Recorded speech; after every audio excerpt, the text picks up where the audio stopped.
Assalamualaikum warahmatullahi wabarakatuh. Indonesia harus menerima hasil kurang menyenangkan. Bagaimana kita harus mengalami kekalahan 3-1 dari Jepang. Beda kelas antara Indonesia menghadapi Jepang. Bagaimana Jepang sejak awal menekan, melakukan pressing begitu tinggi luar biasa, tidak memberikan Indonesia napas istilahnya, dan langsung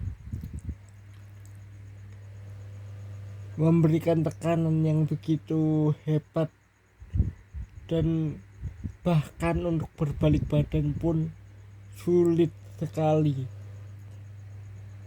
Indonesia langsung dihukum penalti di menit keempat setelah Jordi Amat melanggar striker dari Jepang yaitu Ueda. Dan sebenarnya penalti dari Jepang sudah bisa diantisipasi oleh Hernando, sudah bisa ditebak arah bola, tapi sayang bola tetap masuk ke gawang Indonesia di menit keempat. 1-0 Jepang unggul.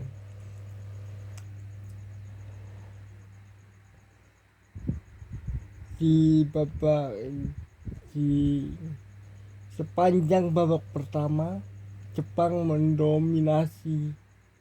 Permainan sangat luar biasa. Permainan Jepang begitu luar biasa. 1-2 mereka sangat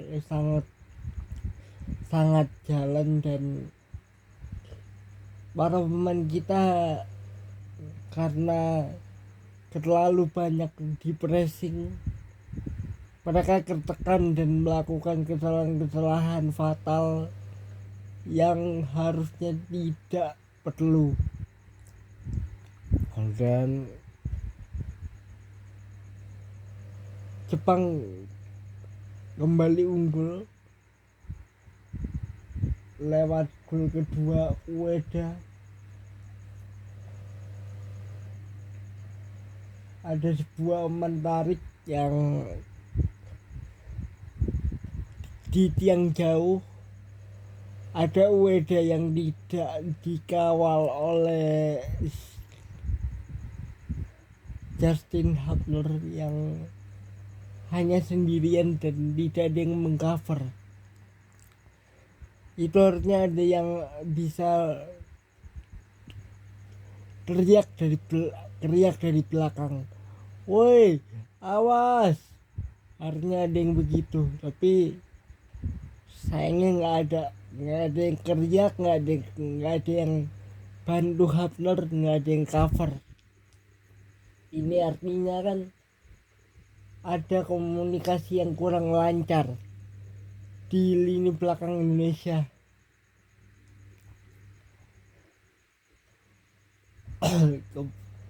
Kemudian juga ketika Jepang juga ya begitulah ya, ada sekali lagi ada komunikasi yang semalam tuh pokoknya berantakan semua, dari belakang, tengah, depan itu tidak berjalan sesuai rencana. Skemanya Coach Sintayong semuanya gagal, berantakan semua. Kalau kita lihat lini depan benar-benar sulit karena pressing dari Jepang luar biasa, sehingga penyerang dari Indonesia Rafael sulit untuk bisa menerima bola, sulit untuk bisa berbalik badan. Jadi setiap pemain Indonesia ada yang memegang bola, maka sudah ada 2 sampai 3 orang yang akan menjaga Marcelino ataupun Egy yang memegang bola gitu loh. Jadi para pemain Jepang itu sudah menyiapkan jebakan. Kita benar-benar tidak dikasih ruang untuk bisa memegang bola terlalu lama. Kalau kita bicara statistik yang gua sudah berikan kemarin data-datanya, itu seakan-akan lenyap. Sejarah lama seolah-olah tidak berlaku. Itu Jepang yang dulu sudah hilang. Jepang yang kita menang 5 kali itu dulu. Jepang yang sekarang beda kelas, Pak. Peringkat 17 FIFA dan teknik permainannya luar biasa. Dan peran lini tengah dari Jepang sangat kelihatan. Indonesia lini tengahnya kalah. Kelihatan. Karena peran dari Wataru Endo begitu luar biasa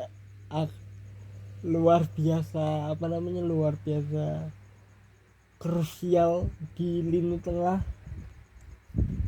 Jadi kayak peran dari Ivar Jenner di tengah yang biasanya cukup dominan di laga menghadapi Vietnam, nggak kelihatan di laga malam tadi gitu loh. Jadi kayak semua skema kita itu nggak jalan, dan sekarang kita hanya bergantung kepada antara Oman dan juga Bahrain. 2 tim ini hari Kamis ini dua-duanya harus ada yang kepleset, harus ada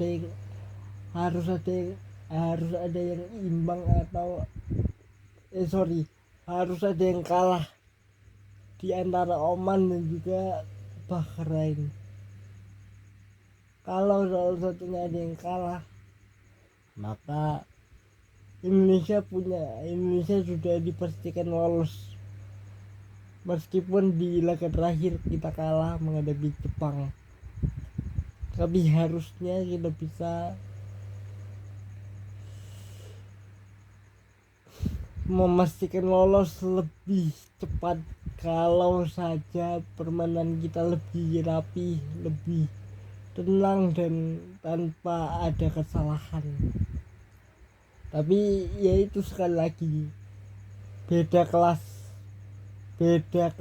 Indonesia menghadapi Jepang itu beda kelas, beda kualitas. Belum lagi peran dari Egy, Witan, Marcelino aja nggak terlalu kelihatan loh semalam. Ini gue ngerekord di hari Kamis ya, jadi sehari setelah pertandingan itu. Jadi kayak skemanya itu pada lari semua, pada nggak tahu, amburadul semua. Plan yang disiapkan oleh Coach Sintayong itu berantakan semua. Apakah karena kita terlalu tegang sehingga para pemain itu seakan-akan terlalu takut menghadapi Jepang, atau seperti apa juga nggak ngerti. Ini pasti besok. Dan juga anehnya lagi yang mungkin hari ini viral nih kayaknya nih, Elkan Bagot dipasang di striker. Ini kan juga eksperimen yang aneh sebenarnya. Oke lah, gini loh, ini eksperimen, cuman menurut gua ya, ini pandangan seorang penganalisa, seorang pengamat. Ini strategi yang kita tahu Elkan punya postur tinggi, tapi apakah cocok menjadi striker? Dan kenapa pelatih Sintayong berani untuk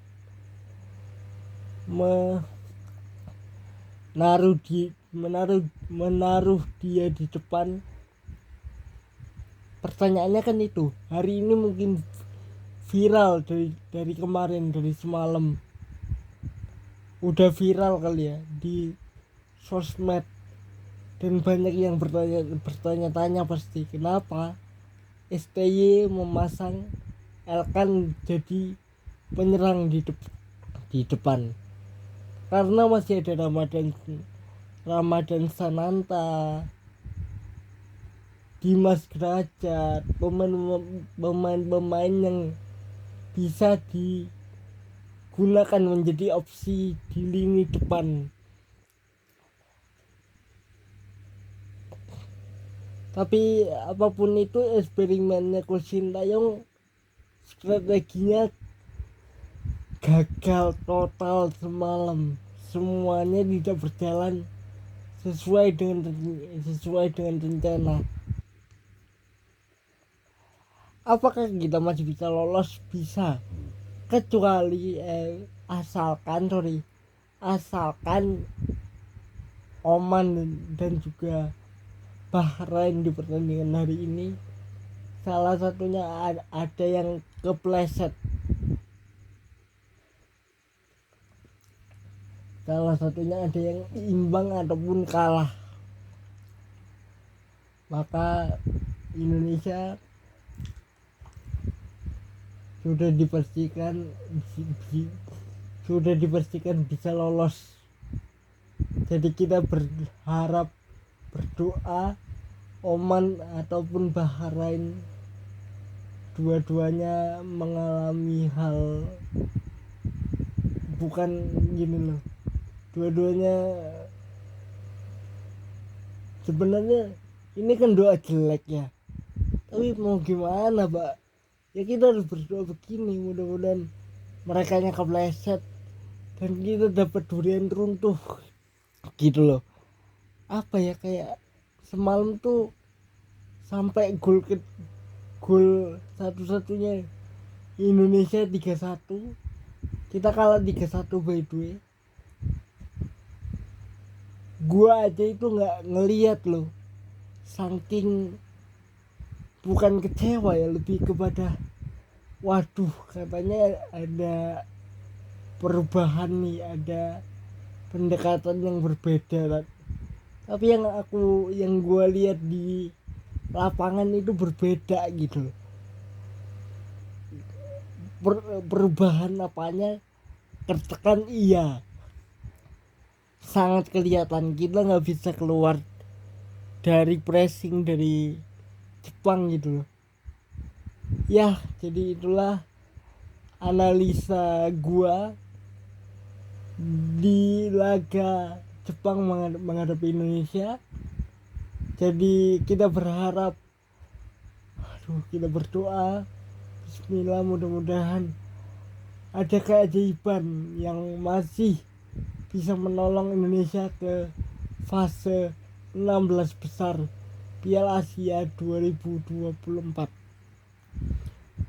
Jadi sampai jumpa lagi di video lainnya. Tetap semangat walaupun kita sedih ya. Jadi sampai ketemu lagi di video lainnya. Insya Allah kita masih lanjut Piala Asia. Assalamualaikum warahmatullahi wabarakatuh. Tetap semangat Indonesia.